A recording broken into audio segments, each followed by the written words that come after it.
사랑하는 교우 여러분께 주님의 귀하신 이름으로 문안합니다. 지난 한 주간 주 안에서 평안하셨습니까?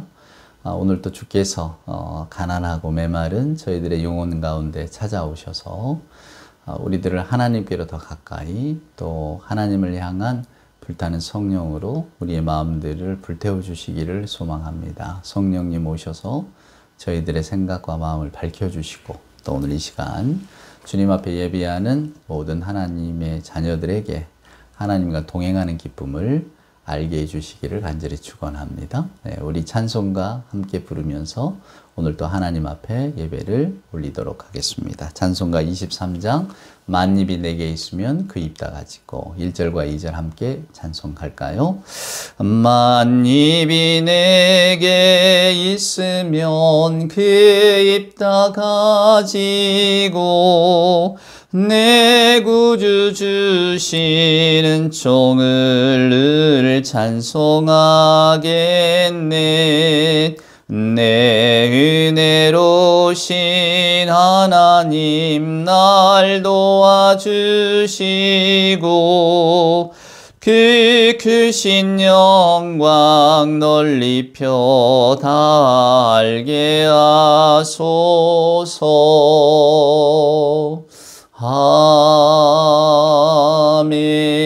아멘. 사도신경으로 우리들의 신앙을 고백합니다. 전능하사 천지를 만드신 하나님 아버지를 내가 믿사오며 그 외아들 우리 주 예수 그리스도를 믿사오니 이는 성령으로 잉태하사 동정녀 마리아에게 나시고 본디오 빌라도에게 고난을 받으사 십자가에 못 박혀 죽으시고 장사한 지 사흘 만에 죽은 자 가운데서 다시 살아나시며 하늘에 오르사 전능하신 하나님 우편에 앉아 계시다가 저리로서 산자와 죽은 자를 심판하러 오시리라.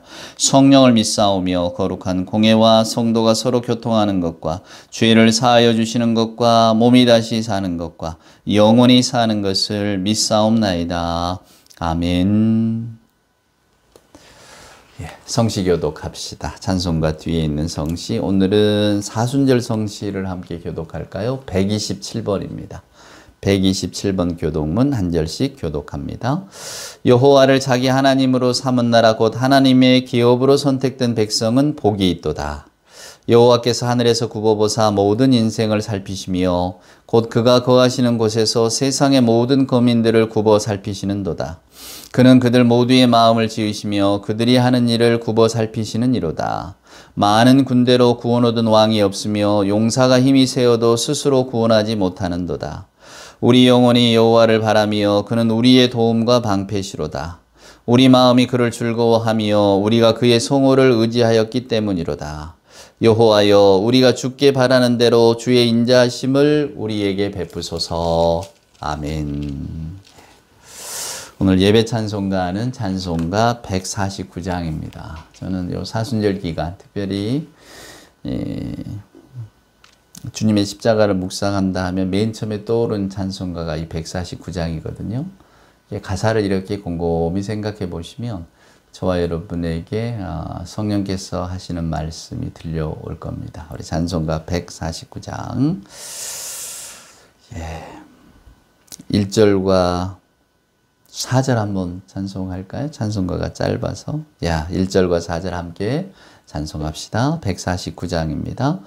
주 달려 죽은 십자가 우리가 생각할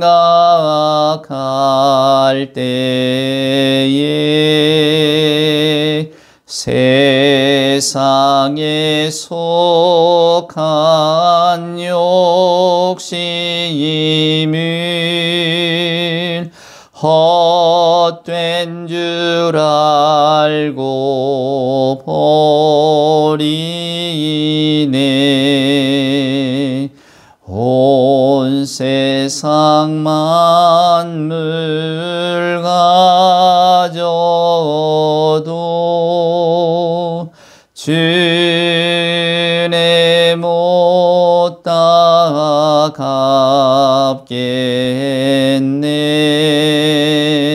놀라운 사랑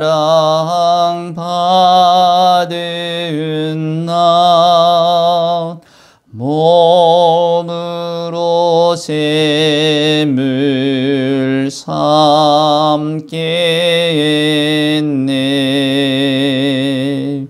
아멘.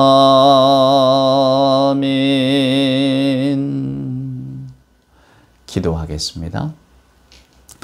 사랑과 은총으로 함께 하시는 아버지 하나님 감사합니다. 오늘 이 아침 저희들을 하나님께 예배하는 복된 자리로 불러주시고 마음 다하여 영과 진리로 하나님을 찬양케 하시니 하나님 감사합니다. 오늘은 특별히 사순절 기간을 지나면서 오직 하나님을 의식하며 하나님 앞에서 하나님의 사랑을 생각합니다. 아버지 하나님, 저희들이 감사하는 생활 속에서 작은 일 가운데 행복을 찾고 하나님을 믿고 이웃을 신뢰하며 사랑할 수 있도록 이끌어 주시니 하나님 감사합니다. 그러나 하나님, 저희들 모두 깊은 가슴 속에 고통과 아픔들을 간직하고 있습니다. 이 아픔 때문에 낙심할 때가 많고 이 고통 때문에 쓰러질 때도 있습니다. 이 아픔을 피하여 사람 없는 곳으로 숨어 보아도 거기에 더 큰 아픔을 느낍니다. 이 고통을 피하려고 세상과 타협해 보아도 거기에는 더 무서운 악이 있음을 또한 발견합니다. 아버지 하나님, 이 아픔을 안을 수 있는 힘을 주시옵소서. 이 슬픔을 견딜 수 있는 힘을 주시옵소서. 이 괴로움을 참아낼 수 있는 힘을 주시옵소서. 겟세마네 동산에 우리 예수님처럼 고통의 잔을 피하지 않고 받아 마실 수 있는 저희가 되게 하여 주시옵소서. 아버지 하나님, 예수님의 십자가, 예수님의 고난을 기억하며 하나님의 뜻을 생각해 하여 주시옵소서. 고난을 통하여 하나님을 가까이 모시고 아픔을 통하여 우리의 믿음이 더욱 성숙하여질 수 있도록 주의 성령께서 도와 주시옵소서. 이 시간도 주께서 우리를 찾아오셔서 저희들의 마음을 주장하시고 하나님께로 한 발짝 더 가까이 나아갈 수 있도록 친히 인도하여 주시옵소서. 고난의 십자가를 지신 우리 구주 예수님의 귀하신 이름으로 기도드리옵나이다. 아멘. 오늘 우리에게 주시는 하나님의 말씀, 우리 누가복음 13장에 있는 말씀을 보도록 하겠습니다. 누가복음 13장 1절 말씀부터 제가 한번 읽어봅니다. 그때 마침 두어 사람이 와서 빌라도가 어떤 갈릴리 사람들의 피를 그들의 제물에 섞은 일로 예수께 아뢰니 대답하여 이르시되 너희는 이 갈릴리 사람들이 이같이 해 받음으로 다른 모든 갈릴리 사람보다 죄가 더 있는 줄 아느냐. 너희에게 이르노니 아니라 너희도 만일 회개하지 아니하면 다 이와 같이 망하리라. 또 실로암에서 망대가 무너져 치어 죽은 18사람이 예루살렘에 거한 다른 모든 사람보다 죄가 더 있는 줄 아느냐. 너희에게 이르노니 아니라 너희도 만일 회개하지 아니하면 다 이와 같이 망하리라. 아멘. 예. 그 인도의 옛 이야기 가운데 여러분, 이런 이야기가 있습니다. 아힘사라고 하는 한 청년이 있었는데요. 그냥 남을 해칠 수 없다 뭐 그런 뜻입니다. 그러니까 뭐 그 이름에 물론 상징적인 의미가 있죠. 근데 굉장히 맑고 순수한 청년이었대요. 그래서 이제 어떤 스승 밑에 들어가서 열심히 돌을 닦고 그런 신앙 공부를 했던 모양입니다. 근데 어느 날 마치 우리 요셉 이야기 같아요. 그 스승의 아내가 이 아임사를 유혹을 했습니다. 젊고 깨끗하게 생긴 청년이니까 마음에 음욕을 품고 유혹을 했는데 여기 넘어가질 않았어요. 그래서 이제 이 스승의 아내가 너무 화가 난 나머지 이제 가짜로 꼭 요셉 이야기, 보디발의 아내가 요셉을 꼬이려다가 안 되니까 요셉에게 뒤집어 씌웠듯이 이 아임사에게 똑같이 뒤집어 씌웠어요. 그 제자가 나를 욕보이려고 했다고. 그 말을 듣고 스승이 얼마나 분노하겠습니까? 그래서 자기에게 밑에 들어와서 쫓던 이 아임사랑 제자를 내어 쫓으면서 무슨 이야기를 했느냐면 너는 손가락 1000개를 모으기 전까지는 어떤 사람도 될 수 없다. 너는 천상의 괴물이 될 것이다. 막 이런 저주를 붙고 내쫓았단 말이에요. 그러니까 이 청년이 너무 실망하고 또 스승의 저주는 두렵고 그래서 진짜 살인마가 됐습니다. 그래서 자기 이름이 아임사인데 이건 버리고 앙굴리 말라라고 하는 이름으로 유명한 살인귀가 됐어요. 앙굴리는 손가락이고요. 말라는 목걸이입니다. 그냥 사람을 죽이고 손가락을 잘라서 목걸이를 만들었어요. 근데 999개를 만들었습니다. 이제 하나만 더 만들면 되죠. 근데 마침 길을 가던 도인 하나를 눈여겨보게 됐습니다. 그리고는 이제 저놈만 죽이면 내가 천계를 채운다 생각하니까 얼마나 두렵고 이렇게 설렜겠어요. 막 쫓아가서 멈춰라! 이렇게 이야기를, 소리를 친 겁니다. 그랬더니 이 사람이, 이 도인이 딱 돌아서더니 나는 이미 멈춰 있다. 멈추지 않는 건 너다. 이렇게 이야기를 했대요. 그제서야 이 청년이 깨달았답니다. 인도여인 이야기. 멈춰라. 나는 이미 멈춰 있다. 멈추지 않는 건 너다. 우리가 교회력으로 사순절을 보내고 있습니다. 이게 교회력으로 사순절을 보낸다는 것은 예수님의 십자가 고난을 기억하고 또 예수께서 그 40일 동안 하신 일들을 기억하면서 우리가 과연 예수 믿는 사람으로서 부활의 어떤 이 신앙을 어떻게 맞이하고 받아들여야 될까, 이것을 생각하고 또 기억하는 그런 시간이거든요. 전에 어떤 그 해외 토픽을 보니까 지금 미국의 어떤 고위 관료가 여기다 머리에다가 십자가를 재수요일이라는데 그게 사순절의 시작이라는 뜻입니다. 그걸 이렇게 표하고 나와서 또 한번 화제가 됐던데, 그러니까 예수께서 과연 우리에게 어떤 삶을 살기를 바라시는가? 우리는 어떻게 사는 것이 옳은 것인가? 라고 하는 것을 되새기는 기간이다, 그겁니다. 그러니까 사순절은 어쩌면 하늘에서 저와 여러분에게 멈춰라! 이렇게 소리를 들려주시는 이야기, 그 시간인 거예요. 그러니까 여러분과 제가 뭘 멈춰야 되겠습니까? 우리는 뭘 멈춰야 되나요? 우리가 살아가는 삶의 과정을 멈춰야 됩니까? 우리의 생각을 멈춰야 됩니까? 우리의 삶의 태도를 바라봐야 됩니까? 아니면 우리가 현재 발 딛고 있는 이 세계와 나의 삶을 돌아봐야 됩니까? 우리들의 삶을 멈춰서 돌아보는 겁니다. 돌아보는 거예요. 멈춰야 됩니다. 내가 뭔가 목적을 가지고 쭉 살아왔다면 잠깐 멈추고 돌아보는 겁니다. 그러면서 오늘 내가 제대로 된 신앙생활을 하고 있는가? 나의 삶이 올바른가? 이런 것들을 한번 돌아보는 거죠. 자, 한번 오늘 주신 말씀을 볼래요? 누가복음 13장은 사람들이 오늘 예수님께 무엇에 관한 이야기를 물으시냐면, 어떤 사람에게 불행이 닥칠 때, 어떤 사람에게 재앙이 다가올 때 과연 그 재앙은 왜 오는 겁니까? 왜 저 사람들에게는 남들이 겪지 않는 불행이 찾아오는 겁니까? 라고 묻는 겁니다. 근데 그 묻는 것의 이면에는 무슨 뜻이 숨어 있나요?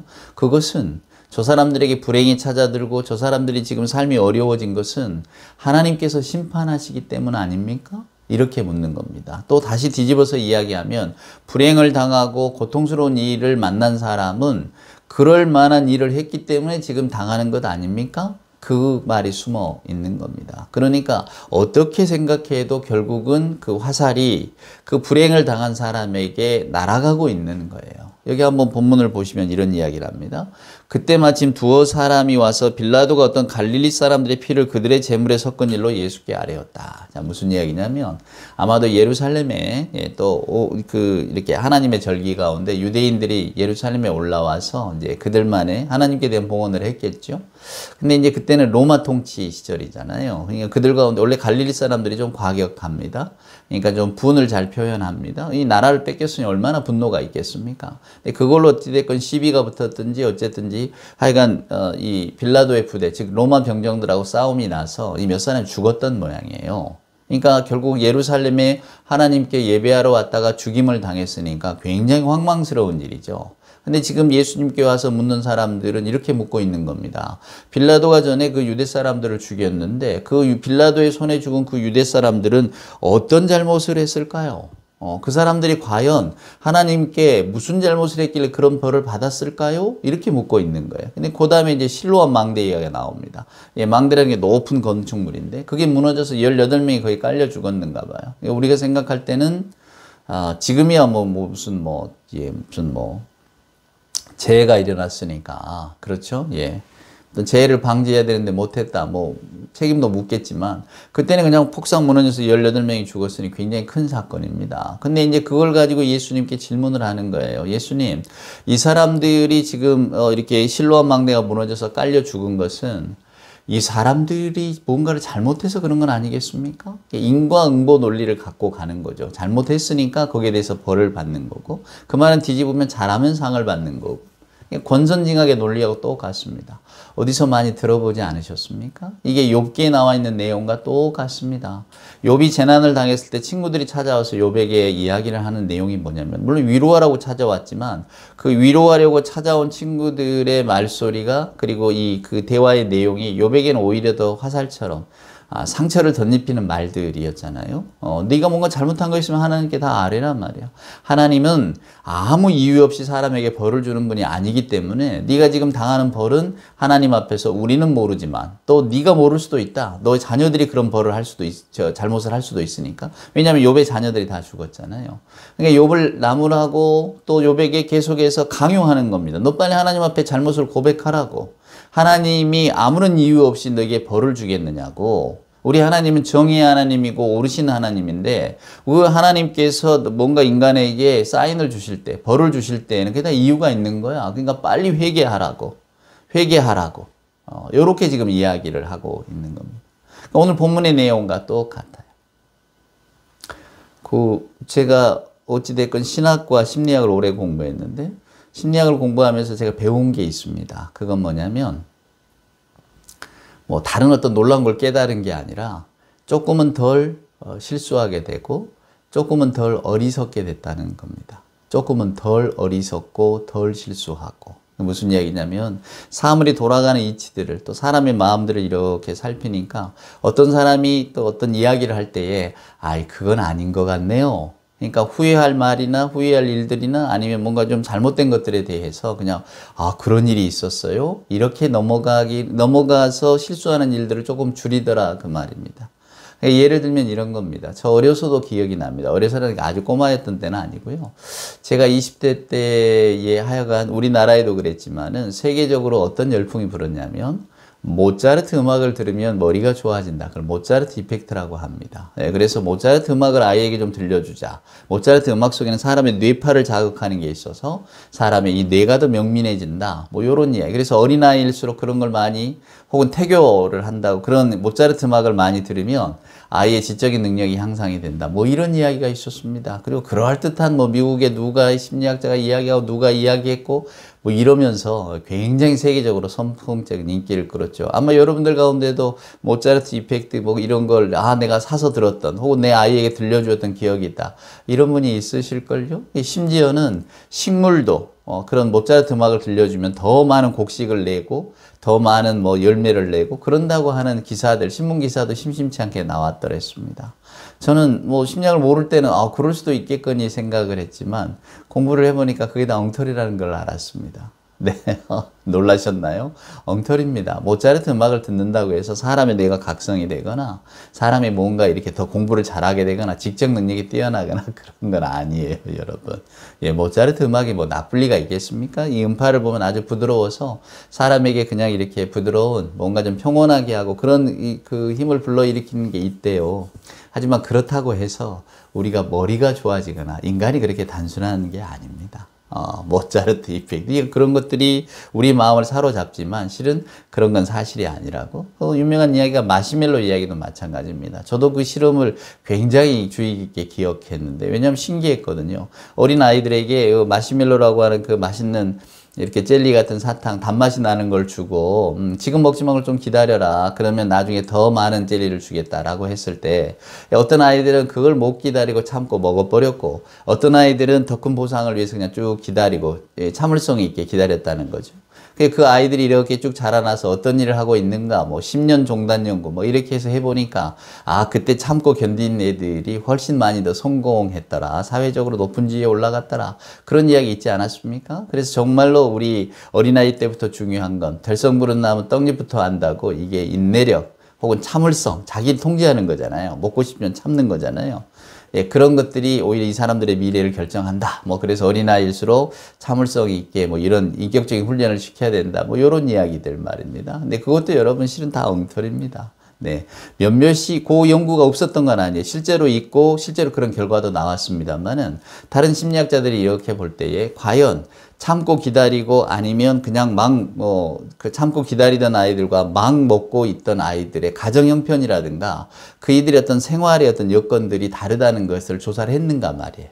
우리가 그냥 100m 줄 딱 그어놓고 키가 큰 아이나 작은 아이나 혹은 뭐 이렇게 다리가 건장한 아이나 다리 한쪽을 좀 저는 아이나 똑같이 세워놓고 이게 공정이야. 저기까지 뛰어가 라고 이야기하면서 건장한 아이가 뛰어가서 1등 나니까 너는 공정한 경쟁을 통해서 1등 났으니까 너는 최고다. 너는 1등이다. 이렇게 말할 수 있겠냐 그 말이에요. 이미 그게 출발 때부터 기울어져 있는데 처지가 다르잖아요.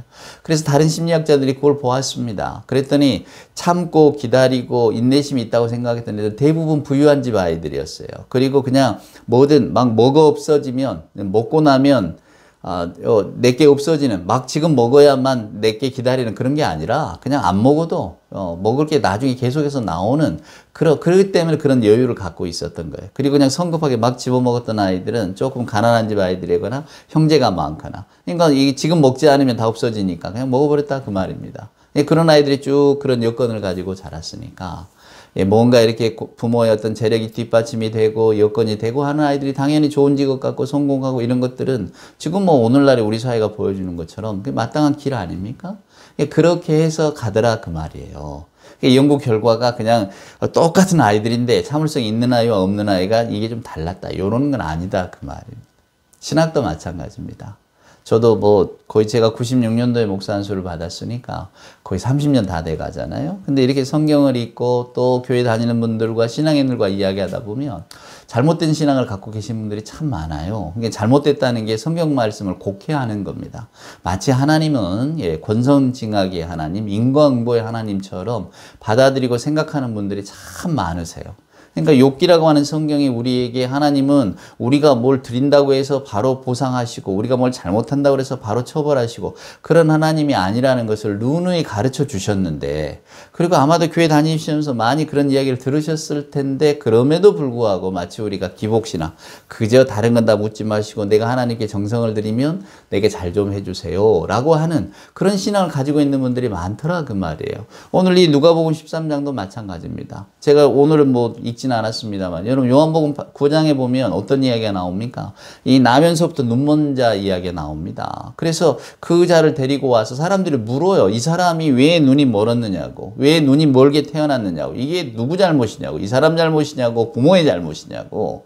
그러니까 그 말 속에는 뭐가 있느냐면 하나님의 세계, 선하신 하나님이 만드신 세계는 선해야만 하는데 왜 앞을 못 보는 자가 태어날 수 있습니까? 왜 장애를 가진 사람이 태어날 수 있습니까? 이것은 선하신 하나님과 우리가 이게 우리 개념이 안 맞잖아요. 좋으신 하나님이 좋은 세계를 만들었는데 왜 이런 오염된 사람, 오염된 뭐가 나타납니까? 이렇게 생각하는 거예요.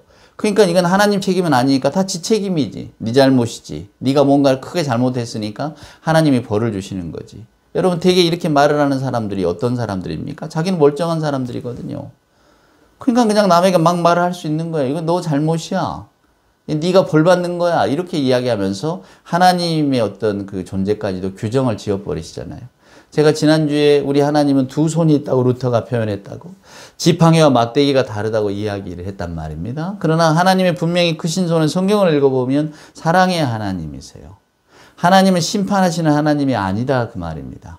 우리의 잘못을 가지고 너희놈 너 잘못했으니까 매맞아라 이런 분이 아니시라는 거예요.